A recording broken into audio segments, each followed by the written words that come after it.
तो वहीं पूर्व केंद्रीय मंत्री और वरिष्ठ नेता चौधरी बीरेंद्र सिंह ने जी मीडिया से खास बातचीत में कहा कि धारा के विपरीत कांग्रेस में जाने का फैसला अपने आप में ही बड़ा है। बीरेंद्र सिंह ने कहा कि अपने साथियों के साथ मिलकर अगले कुछ दिनों में राजनीतिक कार्यक्रम तय करूंगा। चौधरी बीरेंद्र सिंह ने डिप्टी सीएम और जेजेपी नेता दुष्यंत चौटाला पर भी जमकर निशाना साधा है। चौधरी वीरेंद्र सिंह जी हमारे साथ हैं। सर, आखिरकार हृदय परिवर्तन और घर वापसी कर ली है ब्रजेंद्र सिंह जी ने। हृदय परिवर्तन की कोई बात नहीं होती है।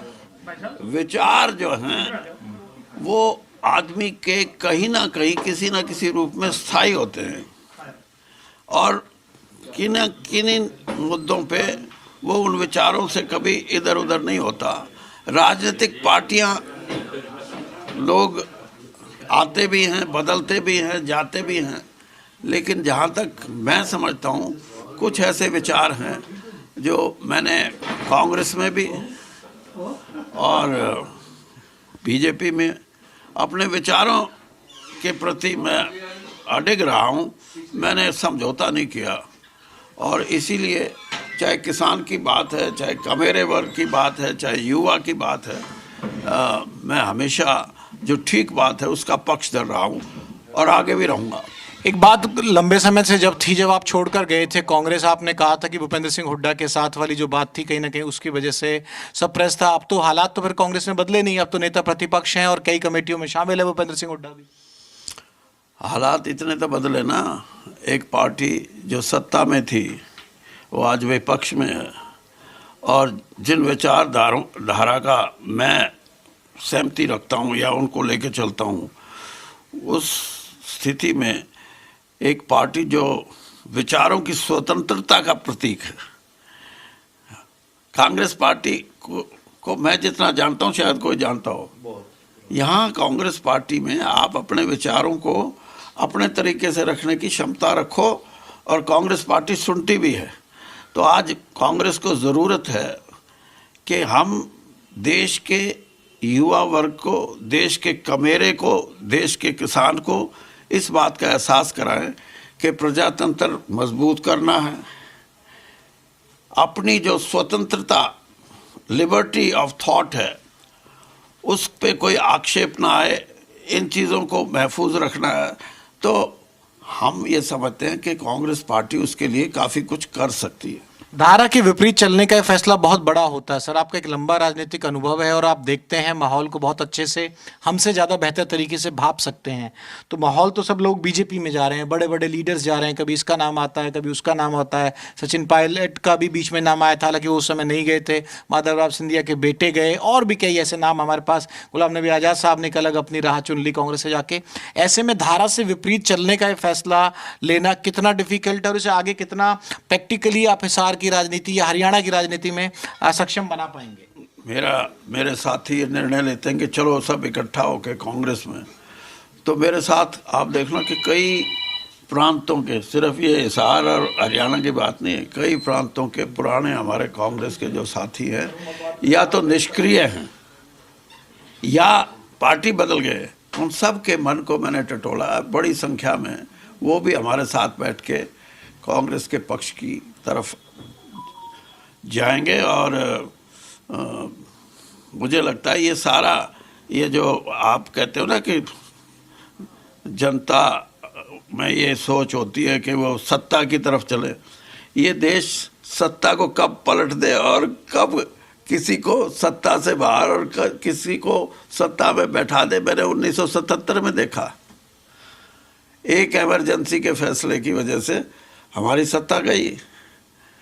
लोगों ने कहीं ये नहीं दिखाया कि हम सत्ता आपकी छीनेंगे, लेकिन एक मन में बात थी हर आदमी के कि नहीं, प्रजातंत्र में विचारों की अभिव्यक्ति और प्रजातंत्र में स्वस्थ प्रजातंत्र को रखने के लिए हमें निर्णायक बात करनी चाहिए। और यही निर्णायक बात हुई कि कांग्रेस सत्ता से बाहर हो गई। और फिर ये भी निर्णायक बात हुई कि 24 साल तक इस देश में पार्लियामेंट में किसी को भी बहुमत नहीं मिला। तो कांग्रेस कितने सीटों पर मजबूती से जो लोकसभा चुनाव है लड़ सकती है और कितने सीट वाकई दावेदार है कि हरियाणा में कांग्रेस ला सकती है इन आगामी चुनावों में? देखिए, अब मेरे को पहले तो कांग्रेस ही बनने दो, फिर ही मैं आपके राजनीतिक अनुभव के लिए ना राजनीतिक अनुभव को छोड़ो आप। हाँ, पहले कांग्रेस या मेरे से ये पूछो कि आज के दिन क्या माहौल है। क्या माहौल है हरियाणा में? ऐसे नहीं है कितनी लाओगे कितनी नहीं लेके आओगे। माहौल ये है कि राम मंदिर और 3 राज्यों में कांग्रेस की हार से भारतीय जनता पार्टी को एक शक्ति मिली हरियाणा के अंदर। वैसे हरियाणा में कभी भी बीजेपी मजबूत स्थिति में नहीं रही है, लेकिन इन 2 घटनाओं से एक शक्ति मिली जिससे मेरे को भी ये लगने लगा। और जैसे आप कह रहे हो कि सत्ता पक्ष यहीं रहेगा, मेरे को भी लगता था यही रहेगा, लेकिन ये हरियाणा है, यहाँ तो पक्ष को उड़ाते और पक्ष को बैठाते, कोई पता नहीं लगता। एक सवाल सर, दर दर भटकने को लेकर दुष्यंत चौटाला ने फिर तंज कस दिया आप लोगों को। हाँ, हम दर दर भटके ना भटके, लेकिन हम गिर के राजनीति नहीं करते, वो तो गिर के करते हैं। हरियाणा बीजेपी से कोई शिकायत थी सर जिसकी वजह से जाना पड़ा, या मुद्दों में सुनवाई नहीं हो रही थी? तो ये तो बेटा बताएगा, अपना एमपी के उस आप किस दिन बताएंगे, किस दिन अपने साथियों के साथ चर्चा करने वाले हैं? कोई तारीख तय की आपने? कर देंगे। अब तो देखो ज़्यादा समय नहीं है, क्योंकि हमने चुनाव भी देखना है। अगर चुनाव में हम पार्टी बदलते हैं तो अभी बदलनी पड़ेगी 5-7 दिन में, और अगर नहीं बदलनी पड़ी तब भी 5-7 दिन में फैसला करना पड़ेगा। तो इसलिए आप चिंता ना करो, जिस दिन बदलेंगे उस दिन हम अपने साथियों के साथ आपको अच्छी संख्या में नजर आएंगे।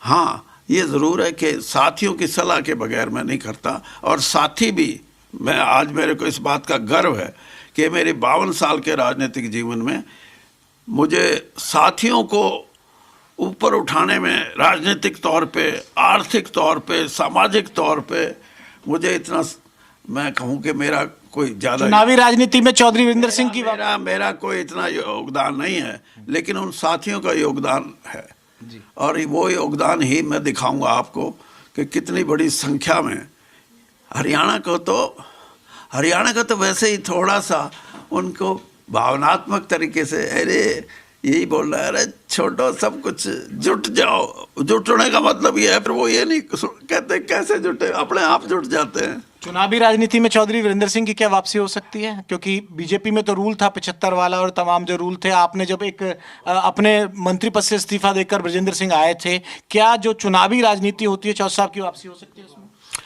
देखिए, वापसी का कोई मेरा वो नहीं है, लेकिन मैं राजनीति करूंगा। चुनावी राजनीति की मैं बात नहीं करता, राजनीति करूंगा, और ऐसी करूंगा, तीखी करूंगा, ताकि लोगों के मन में नई विचारधारा जन्म ले।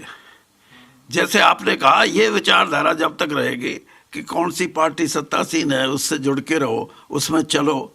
मैं ये कहता हूँ कि उससे अलग भी हटके देखो। दुनिया बहुत बड़ी है, और बड़ी दुनिया में परिवर्तन तो प्राकृतिक एक नियम है, और परिवर्तन होते आए हैं, और हरियाणा में जल्दी जल्दी हो जाते हैं, या देर नहीं करते। तमाम बड़ी बातों की तरफ इशारा कर रहे हैं और साफ तौर पर कह रहे हैं कि अपने साथियों के साथ डिस्कस करने के बाद कोई बड़ा फैसला लेंगे, और ये भी एक चेतावनी है कि हरियाणा में सत्ता बदलते देर नहीं लगती। कैमरामैन राहुल निर्वाण के साथ विनोद लांबा, जी मीडिया, दिल्ली।